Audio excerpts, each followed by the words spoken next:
Okay, we got Aramaic in two forms and Chaldean. Chaldean. نقول السلام لك يا أمنا. أول شيء أبانا. أبانا الذي في سورة. Surat, right, Aramaic. بابا ديل بشمية قدس شمك أكيا ملكوتك عاوز بونك دغديد بشمية هذا خنبرة هلا اللقمة تاسن قانا ديديو شوقتانا ناني بشوق إلا لما بيرتن تجربة إلا مخالصا بيشة سبب ديو خيلك ملكوتة حالة وتجبح العالم المين آمين. Okay, in Western Aramaic? بحتي بشمو يتكتش اشمخ يفالي ملكخ تتكن إيروتشخ اخمل بشمو تشيب على رعا أبلاح لحمح أخول يومح وغفر ليح احتيوفح اخمل ألحن غفريلتي مخط عن مينح ولو فش تخلنح تغرب يوفح بس حسلناح مشاذة آمين. Thank you. Two different groups of Aramaic people, Chaldean and Malulan. It's nice. But they're both Aramaic, just different types. Hello, I'm Dr. Stephen Andrew Missick, and welcome to this supplemental episode of Voice of the Word. And in this program, I'm going to show you some video that YouTube doesn't want you to see. This is banned and censored video. And I'm going to have a full episode of Voice of the Word, my weekly episode, but I found this footage and I think it needs to be out there. And this is information that should be accessible to the general public. Very, very important footage that I went all the way to the Middle East to film. And this is something that the censors, Google, YouTube, the FBI, who's running censorship across our country, was before the current Trump administration. They don't want you to see this, but I think it's important, so I'm going to put it out there anyway. So please stay tuned to see this important footage. Jesus was an Aramaic-speaking Jew of the Middle East, and the Assyrians are Aramaic-speaking Christians in the Middle East who have endured persecution for over 1,000 years. Join Voice of the Word Aramaic Bible teacher, artist, and author Stephen Missick as he examines the Bible through the ancient languages, peoples, lands, cultures, and times in which it was first revealed. Research the Scriptures, rescue persecuted Christians, and restore the Church to its Semitic roots. And now, Voice of the Word. I used to have a YouTube channel, moderately successful YouTube channel. I was going on to have 6,000 subscribers, and I had hundreds of thousands, millions of views. I don't remember. I had all the... YouTube used to have this like control panel so you could see everything. So this was a moderately successful, it's a successful YouTube channel and monetized. But when Trump was elected and then he's successful, the powers that be decided to start implementing draconian censorship. And what you're going to see in these programs, the Voice of the Word, is typical content that I put up. But this is something that YouTube has censored. And last episode, so what happened is, I obviously, honestly, I got discouraged and felt like what's the point? Because this video is likely going to be taken down. YouTube does not want you to see what I'm going to show you. And it might not make any sense. I don't understand it, especially since it's blatantly unconstitutional. And because of the Twitter files, we know that the FBI has been directing censorship. It was taken to the Supreme Court, and the Supreme Court let us down. This should be an open and shut case.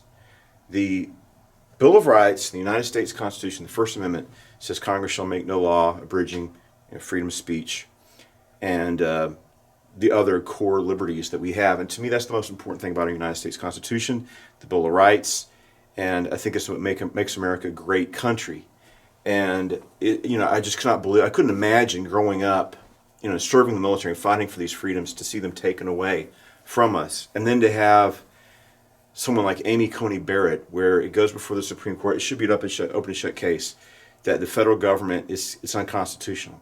But she has this harebrained theory. It's like, if the FBI is not monitoring speech and controlling it and censoring, then our children are going to take their cell phones and they're going to all run en masse, hundreds of thousands, perhaps millions of kids. She's saying this, They're going to take their phones and they're going to go to the highest building and they're all going to just leap off, live streaming themselves, falling to their death. The only thing preventing that is the FBI. That's the most asinine thing I've ever heard in my life. I don't know what's wrong with that woman, and she should be impeached from the Supreme Court to utter such nonsense.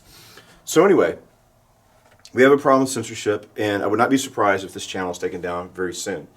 It's just the world we live in now, and it's part of the reason why I support President Trump is because we've got to restore our constitutional liberties. We have to have freedom of speech. And this has got to be, I'm sorry, the Supreme Court failed us, but it's got to be stopped. And you cannot allow, it used to be Jack Dorsey, these woke YouTube censors, content moderation people, you can't allow them to destroy our United States Constitution. And some people used to say, this has been going on for a while, and people used to say, oh, well, they're a private company, they can do whatever the hell they want. They can't.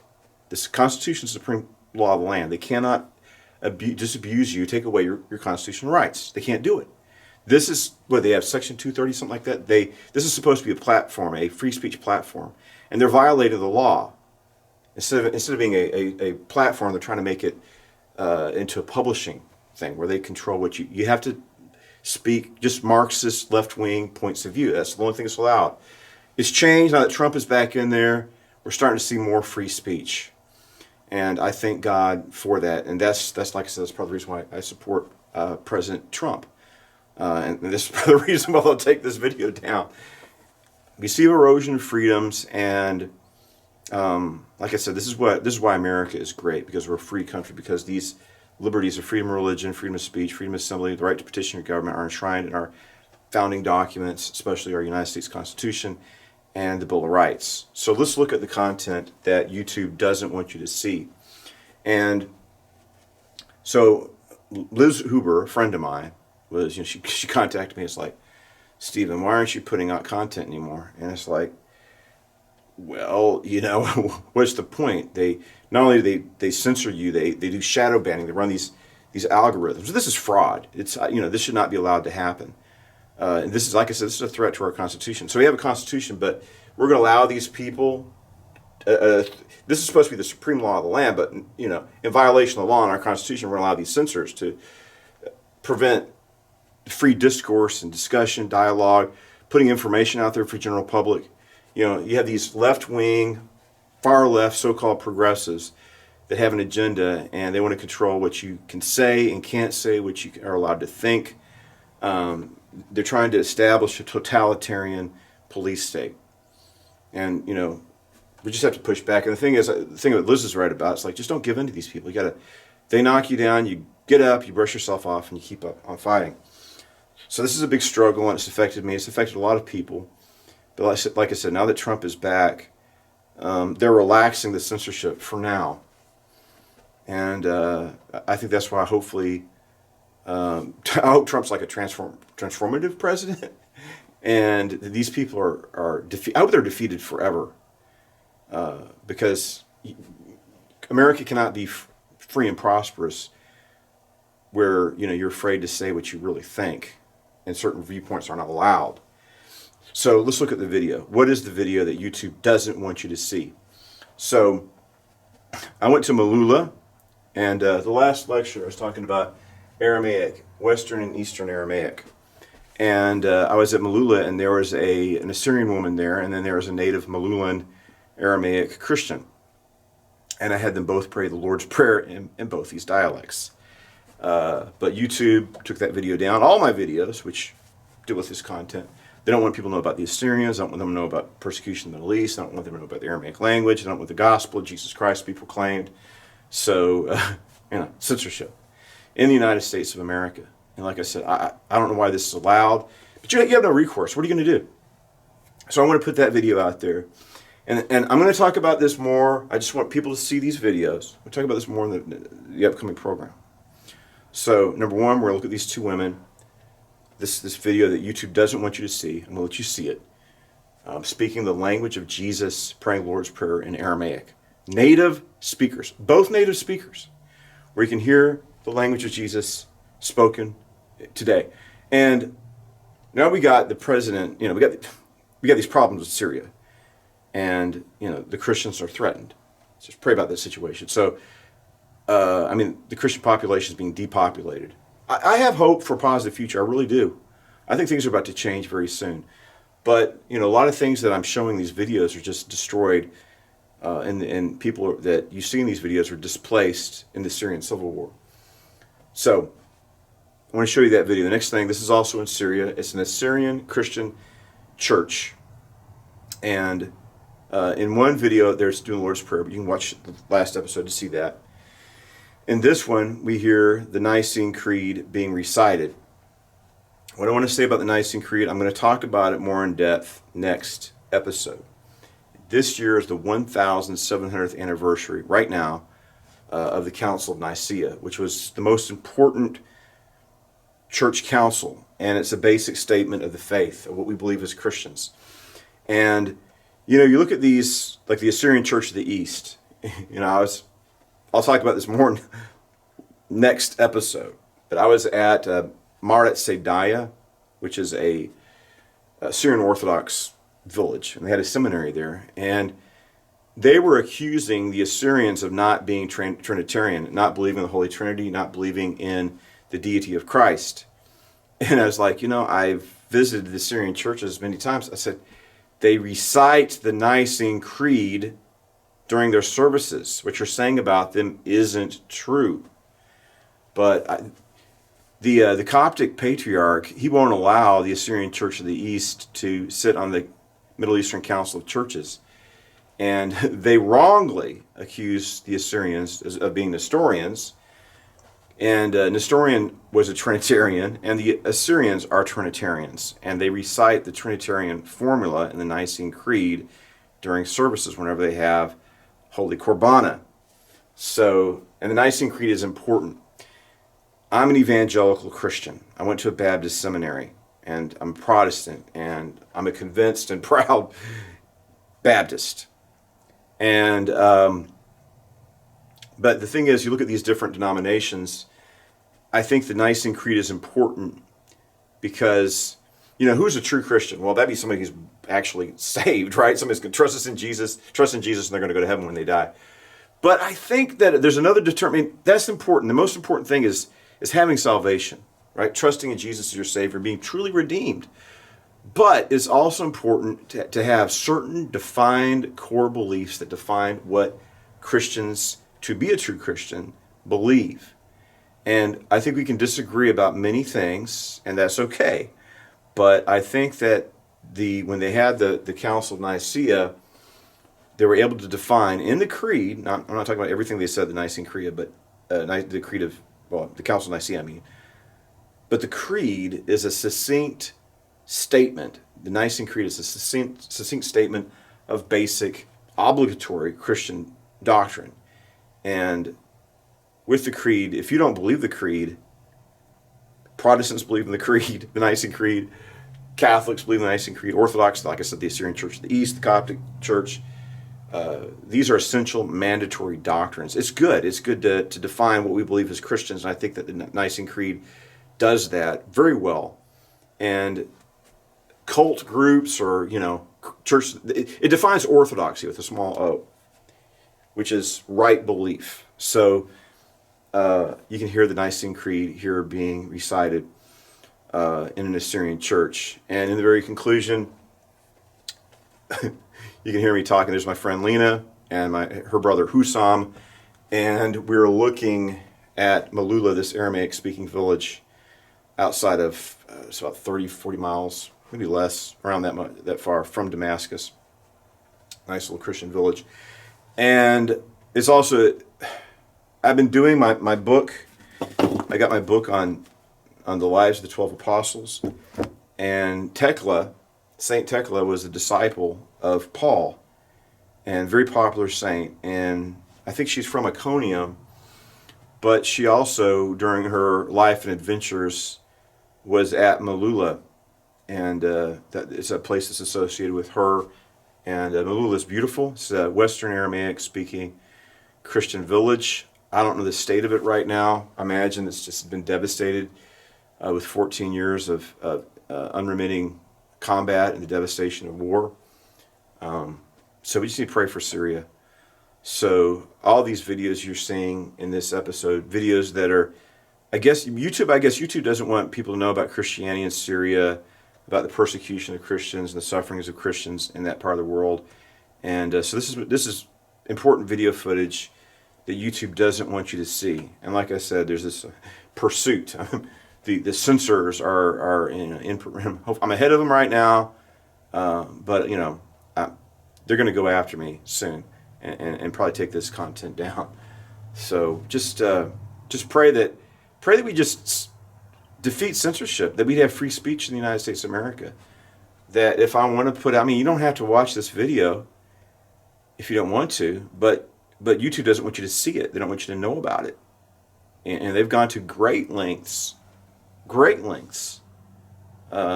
prevent this content from getting out there. So I'm going to put it out anyway, and I hope you enjoy it. And I decided, it's like, since I found it, it's like I don't want to wait till next week. I just want this video needs to be out there now. It needs to be out there now so people can access it, and it should never have been taken down. Just pray that we'd have a new birth of freedom and liberty in this country, and there'd be no restrictions on. We're not talking about obscenities. We're not talking about racial hatred. We're not talking about calls for violence. We're talking about just cultures and languages and ethnicities and history, and they don't want you to know about it.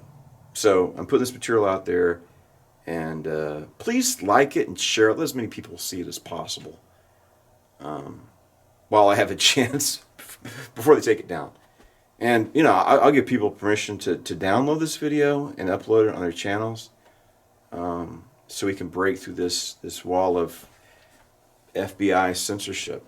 And one of the things disgusting about what's going on in our country is with the Twitter files, the FBI is censoring so many people. So what the FBI is like monitoring what people are posting on social media, and then they contact the company. At that time it's Twitter. It's like, well, we don't want this view expressed. We don't like this post, this meme, this comment. We want you to take it down. And this is all released thanks to Elon Musk, and he had Tayabi and was it Schulenberger? I forget their names, but some prominent journalists that exposed this. And there's testimony before Congress.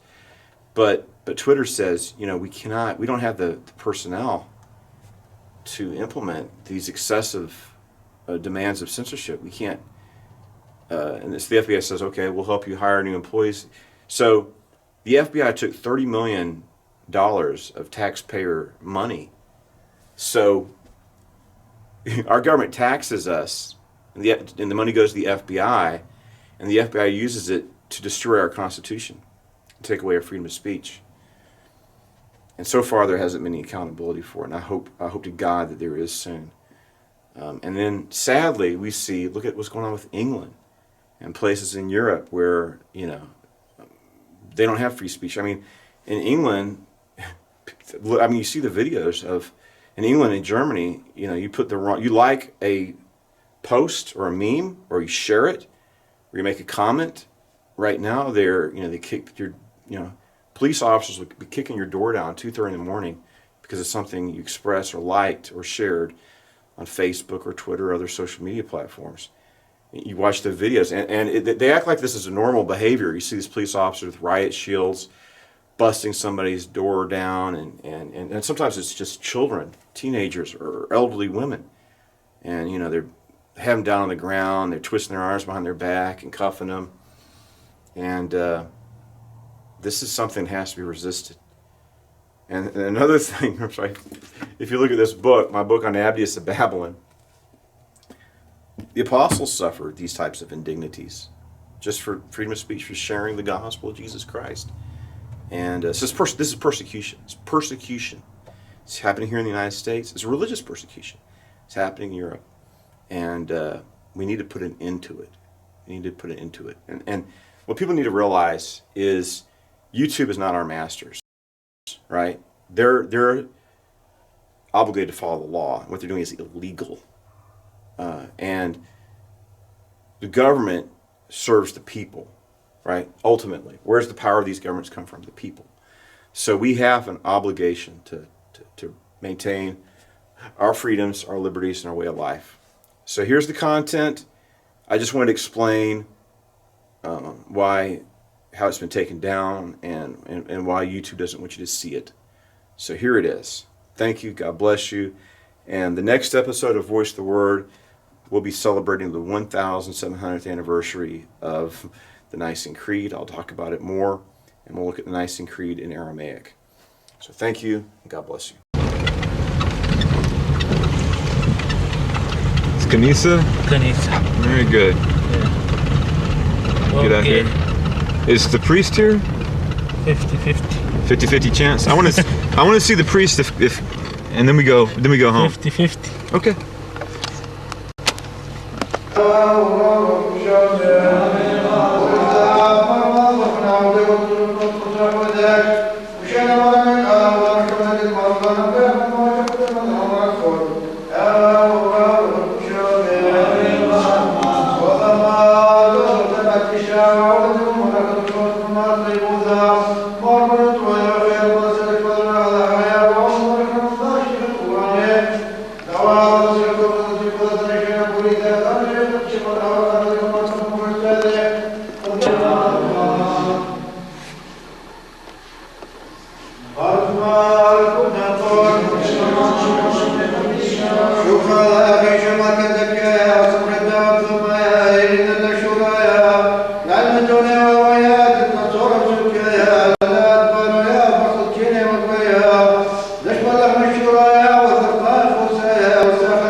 Nina, smile.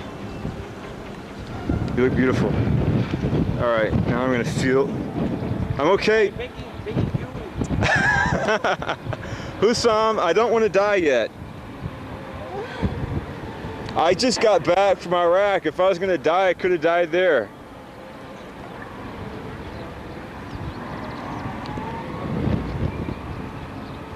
I want to get some good footage of the village, and this is one of the best views.